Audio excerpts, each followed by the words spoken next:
বলেন তো, শীতের সকালে কি কারো বিছানা ছাড়তে ইচ্ছা করে? তবে রুমানা আমার সাথে একটু চালাকি করে।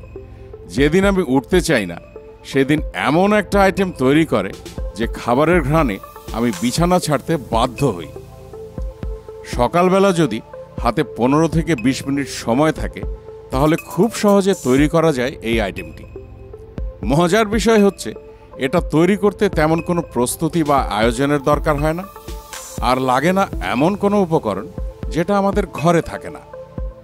চলুন কথা না বাড়িয়ে রুমানার কাছ থেকে রেসিপিটা শিখে নিই।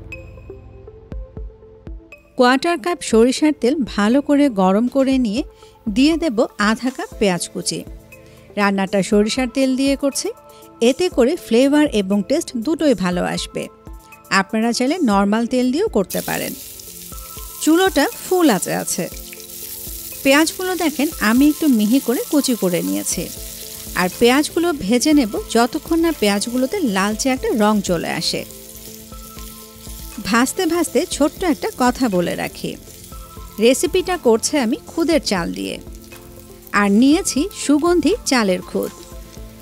এই সিজনে খুদ অ্যাভেলেবেল থাকে, মুদি দোকান থেকে শুরু করে সুপার স্টোর যে কোনোখানেই আপনারা খুদের চাল পেয়ে যাবেন।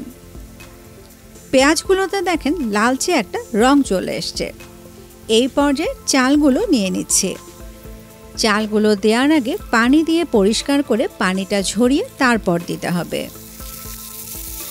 চাল দেওয়ার পরপরই চুলোর আঁচটাকে মিডিয়াম করে দিয়ে একটু মিক্স করে নেব। খুদের চাল দিয়ে রান্না করার সুবিধাটা হচ্ছে রান্না করতে খুবই কম সময় লাগে, যেটা সকালে নাস্তায় তৈরি করার জন্য একেবারে পারফেক্ট।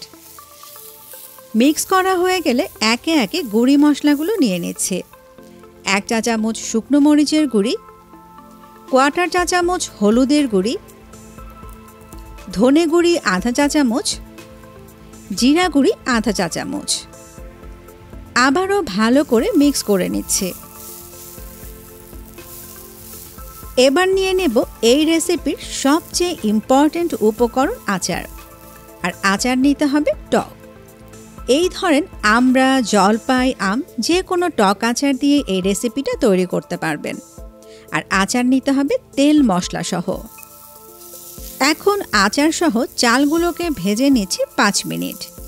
মনে আছে তো, চুলোর আঁচ কিন্তু মিডিয়ামে আছে। এই যে আচার দিলাম সেই জন্য আমাকে আলাদা করে আর কোনো আদা বাটা, রসুন বাটা বা গরম মশলা কিছুই দিতে হলো না। ভাজা হয়ে গেলে পানি দিয়ে দেব। পানি দিতে হবে ফুটন্ত গরম পানি। চাল নিয়েছিলাম 2 কাপ, আর পানি নিয়ে নিলাম চালের দ্বিগুণ 4 কাপ। লবণ নিয়ে নিচ্ছি 1 চা চামচ। সব কিছু একটু ভালো করে মিক্স করে নিয়ে চুলোর আঁচটা ফুল করে দেব। অপেক্ষা করছি পানিটা চালের গায়ে গায়ে আসা পর্যন্ত। এই পর্যায়ে পানিটা একটু চেখে দেখবেন। যদি নোনতা মনে হয় তাহলে বুঝতে হবে লবণের পরিমাণ পারফেক্ট আছে। আর এই পর্যায়ে যদি লবণের পরিমাণটা আমরা ব্যালেন্স না করি, পরে খিচুড়িতে লবণের পরিমাণ আর ঠিক হবে না। বউয়া যদি ঝরঝরে রাখতে চান তাহলে পানি চালের গায়ে গায়ে আসা পর্যন্ত খুব কম নাড়াচাড়া করতে হবে। দেখতে পেলেন আমি মাত্র একবার নেড়ে দিলাম। বারবার নাড়াচাড়া করলে চালগুলো ভর্তা হয়ে যাবে, তখন বউয়া আর ঝরঝরে হবে না। পানি চালের গায়ে গায়ে চলে এসছে। একটু মিক্স করে ঢাকা দিয়ে অপেক্ষা করছি 5 মিনিট। এই 5 মিনিটের মাঝে একবারও ঢাকনাটা খুলব না। এই পর্যায়ে চুলোর আঁচটাকে মিডিয়াম আর লোয়ের মাঝামাঝি করে দেব। আপনাদের ঢাকনায় যদি কোনো ছিদ্র থাকে সেটা অবশ্যই বন্ধ করে দিতে হবে। অনেকেই হয়তো ভাবছেন আচার দিয়ে রান্না করার জন্য বউয়াটা খেতে টক লাগবে।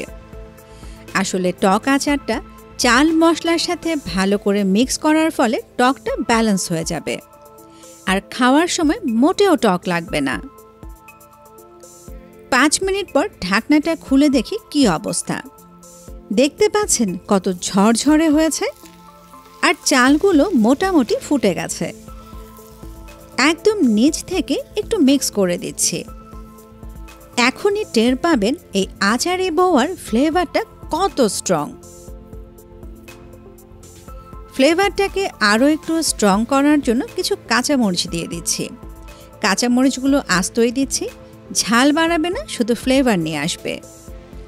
কাঁচামরিচ নিয়ে নিলাম 6টা।